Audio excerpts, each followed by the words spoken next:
Hello people, I'm the Real Comic Book Gamer. Today I'm going to be talking about Red Hood because there's a lot of interesting things to talk about there. Now Red Hood got his popularity mainly from the animated movie Batman Under the Red Hood, because prior to that movie not a whole lot of people knew about him, but that movie is amazing. It's my favorite anime DC movie. It's just great.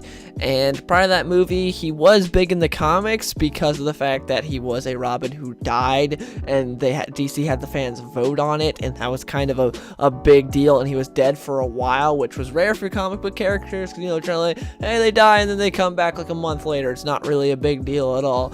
But Jason Todd stayed dead for a long time until they brought him back, and he was big in the comics, and he had a great storyline with Under the Red Hood. Then they made the movie, and that's when he got popular. Now, to me, Red Hood, in certain aspects, I don't really get how he became so popular, besides, obviously the movie, because if you look at the comics, he doesn't really have that many great solid stories. And when they are solid stories, it's generally like he's in it, but he's not really, he's not the main character. He'll be a focal point in it, but he's not the main character, which I think is interesting, because to me, I'm talking about Red Hood here, not Jason Todd, because obviously death in the family is great, but I'm talking about just Red Hood. There are only really 3 solid Red Hood stories, and none of these are him as the main character. And let's go through those 3 storylines. Number 1 is Batman Under the Red Hood, which I love, and I don't really need to explain to you guys what it is, because most of you guys have probably seen the movie, and it's a very good representation of the book. Obviously, it doesn't have everything in there, but it is a good representation of the book. And yeah, this is the only one I would say where you could really argue that Red Hood is the main character, even though to me he's still not, still Batman, but you could make the argument. Next up would be Batman Battle for the Cowl, which is after Batman goes missing during the whole Final Crisis thing, and this is when Dick Grayson takes over as Batman, and Dick Grayson and Jason Todd have a fight for the Cowl, and Nightwing just beats the crap out of Jason Todd. It's a really cool fight. And prior to that, Tim Drake and Jason Todd fought, and Tim Drake got impaled. It was a pretty brutal fight, but Tim Drake put up a really good fight against Jason Todd, almost beat him, but Jason had everything planned out and was able to take him down. It's just a really good Bat Family book, and seeing Nightwing take over the Cowl I loved, and Jason made a good villain. And then the last one is Batman and Robin, Batman Reborn.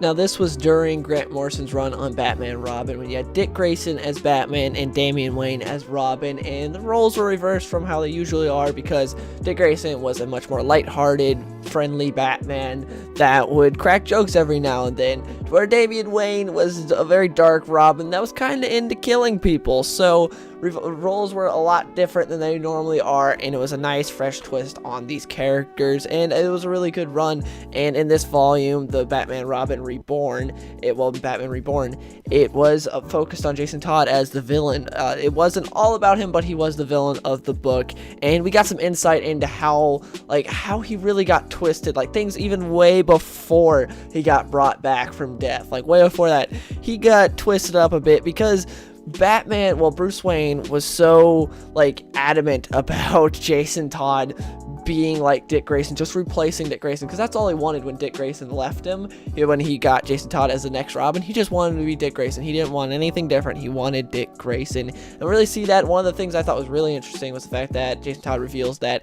he has red hair, because he used to dye his hair the same color as Dick Grayson's hair, because that's what Batman wanted. That's what Bruce wanted him to do. It's okay, that's just one of the little things, but shows kind of how crazy Batman is and how that can affect a kid.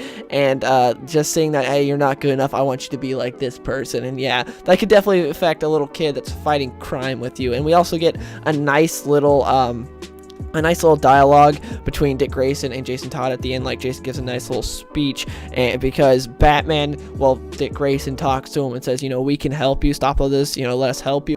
And then Jason Todd says, help me, it's too late for me, Grayson. It was always too late for me. Don't you get it? I tried really hard to be what Batman wanted me to be, which was you. But this world, this dirty, twisted, cruel, and ugly donkey had other plans for me. And I think that really offers a lot of insight into the character of Jason Todd and how twisted he was even prior to being brought back as Red Hood. I thought that was really cool, getting more insight into the character. I thought Grant Morrison did a great job with it. But with all these 3 really solid good storylines, none of them have Jason Todd as the main character, which doesn't really make a whole lot of sense, because you think a character as marketable as Red Hood, because he looks badass and he's a fan favorite, so you think you could put him everywhere, give him a solo book.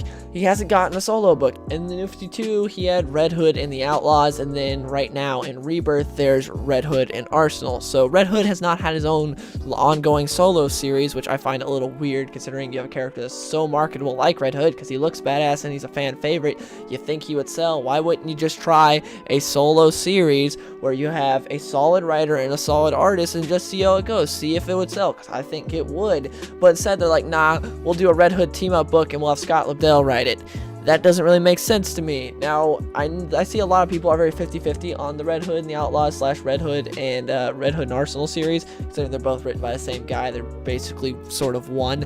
So for me, I read some of Red Hood and the Outlaws, and I did not care for it. It was not my thing, but I see some people love it, and then I see a lot of people hate it. So very 50-50, but to me, that's kind of weird, because if you look at a very similar character in terms of how they came back, Winter Soldier, and I mean similar to the fact that they were both sidekicks to these legendary heroes in their respective universes. They both died, and then years later got brought back as villains, and yeah, I thought like they're very similar in that aspect. But if you look at Winter Soldier, when after the whole Winter Soldier storyline happened, they gave him his own story. They gave him his own ongoing book with Ed Brubaker writing, and it was a really good series. Ed Brubaker is a legend in the comics industry, and they gave Winter Soldier his own series with Ed Brubaker writing for a while until like issue 15, and then Jason Latour took over, and then later on Winter Soldier even got his own story, and I believe this was during the Marvel Now time. He got Bucky Barnes the Winter Soldier, which didn't go on for very long because it didn't sell too well, because they didn't really put the best talent on it, and it was kind of weird. But overall, they still had faith in the Winter Soldier, and at first they put Ed Brubaker on it. They put a great solid writer on it with some good art, and I don't get why they haven't done that with Red Hood. Like, DC, why don't you have faith in Red Hood? I guarantee you he'd sell more, especially because this Winter Soldier stuff was before the Winter Soldier movie came out. So this was before anyone knew about Winter Soldier. To me, right after Under the Red Hood movie came out, when everyone like was really high on Red Hood and loved the character, and people still do, why wouldn't you have made a Red Hood series after that or something? I don't get it. It doesn't make sense to me. It seems like DC does not have faith in Red Hood. Like, I feel like he would sell. That's just kind of weird to me. But yeah, that's all I really had to say today. I just wanted to talk about Red Hood a bit, and the fact that, to me, he deserves his own solo series, but for some reason hasn't gotten one. He's had some cool stuff. Like, the most prominent thing of him as like a sort of a main character, I'd say, besides Under the Red Hood, would be like Batman and Robin Eternal. He was pretty cool in that series.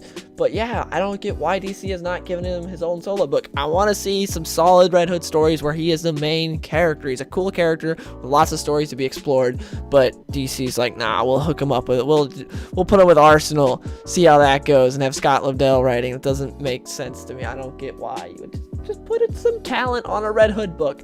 To me, it makes sense. Like, it would probably sell really well. If not, cancel it.